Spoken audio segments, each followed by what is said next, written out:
महाराज जी, क्या कुछ कहेंगे? यूजीसी बिल को लेकर पूरे देश भर में जो है विरोध किया जा रहा है। आपको क्या लगता है कि क्या ये थोपा जा रहा है बच्चों पर, खास तौर पर?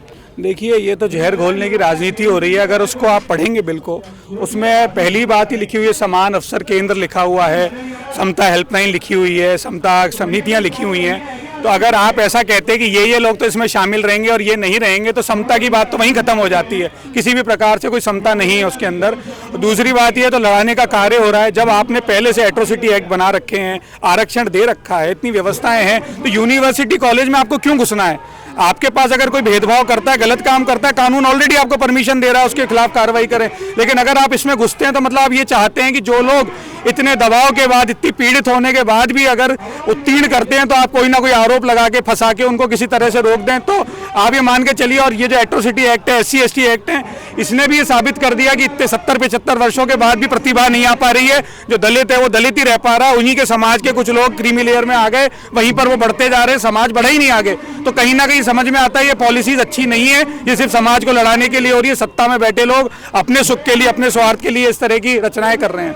अच्छा, एक बात बताइए, क्या दलित वर्ग के पास एक और ऐसा मजबूत मतलब कड़ी हो जाएगी कि अब वापस से जो है हम तो भैया मजबूत हो गए? ऐसा लगता है आपको कि वो कहीं ना कहीं एक पायदान पे और मजबूत हो जाएंगे? मैं तो धर्म की जगह से जुड़ा हूँ, और मेरे ख्याल में सभी लोगों का, जब हम बाजार में निकलते हैं, मंदिरों में जाते हैं, तो कहीं कोई किसी से जाति धर्म नहीं पूछता है। तो कहीं ये भेद है ही नहीं।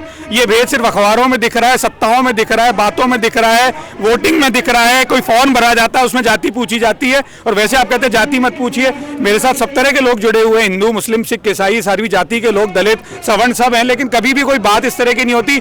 बहुत प्रेम है, सौहार्द है, पर इस तरह की क्रियाएं जो हैं आगे चल के बिगाड़ेंगे। उनका ऐसा नहीं है कि वो लोग कुछ गलत काम कर रहे हैं। दलितों में बड़ा प्रेम है, और उनके समझदार लोग जानते हैं कि हमको लड़ाया जा रहा है, क्योंकि हमारे संबंध कहीं ना कहीं आगे चल के इससे खराब होंगे। अभी नहीं होंगे, आने वाली पीढ़ियों में होंगे। अच्छा, एक बार और प्रश्न पूछना चाहूंगी कि महाराज जी, बचपन से हम देखते हैं स्कूलों में माता पिता ने यही कहा था, भैया भेदभाव मत करना, सब एक समान दिखते हैं, सब कुछ ठीक है।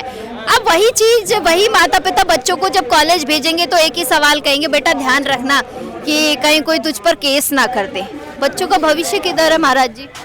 देखिए, ये स्थितियां तो हैं। इसमें हो क्या रहा है कि जैसा माननीय उच्चतम न्यायालय ने कहा कि दुरुपयोग तो SC/ST एक्ट का भी बहुत हो रहा है। असल में जो लोग, जिनको समस्या हो रही है, वो तो कोर्ट तक जा ही नहीं पाते हैं। ये तो बदमाश लोग अपने स्वार्थ सिद्ध कर रहे हैं इसके जरिए।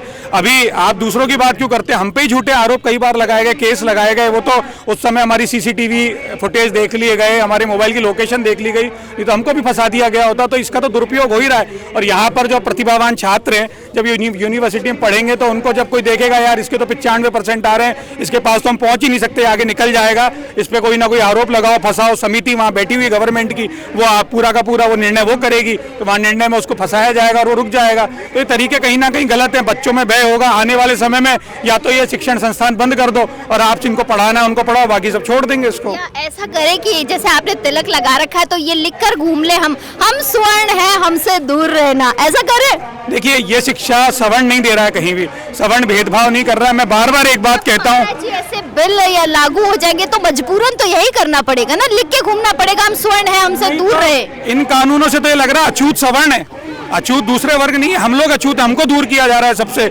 जबकि हम लोग सबके लिए सदा खड़े रहे हैं। तो ये तो कहीं से भी उचित है ही नहीं, किसी प्रकार से भी उचित नहीं हो सकता। और हमारे बच्चों को तो अब आने वाले समय में लगता है कि हम शायद कहीं शिक्षा देने की स्थिति में रहेंगे ही नहीं, क्योंकि अगर इस तरह शिक्षण संस्थानों में भी सब घुस जाएंगे और वहाँ एक बॉडी अलग से बनाना, ये तो कोई नियम ही नहीं। आपके पास थाने हैं अलग से, आयोग बने हुए हैं अलग से, सब कुछ है, तो उसके तहत कार्रवाई करिए ना आप। क्राइम कितना बढ़ेगा इससे? क्राइम तो बढ़ेगा ही। आज एक बात मान के चलिए, किसी भी जगह, किसी व्यवस्था में, चाहे कोई देश हो, समाज हो, जब वहाँ पर शिक्षा नहीं होगी, रोजगार नहीं होगा, तो दिक्कतें होंगी। इस तरह की स्थितियों में होगा जब सवर्ण लोग अपने बच्चों को यूनिवर्सिटी में नहीं भेजेंगे, या बच्चे जो पढ़ रहे हैं, पढ़ने के बाद भी अगर उनको अवसर नहीं मिलेगा, तो वो निश्चित बात है कि आगे चल के वो लड़ाई झगड़े, वाद विवाद में। आज ये समाज यहाँ बैठा है, साम दाम दंड भेद सब नीतियों से चल रहा है, आज समझाने की बात कर रहे हैं, कल नहीं होगा, सड़क पे भी आएंगे। क्राइम यूं क्यों बढ़े? मैं इसको क्राइम तो नहीं कहूँगा, क्रांति कहूँगा, क्रांति आएगी। बहुत शुक्रिया महाराज जी।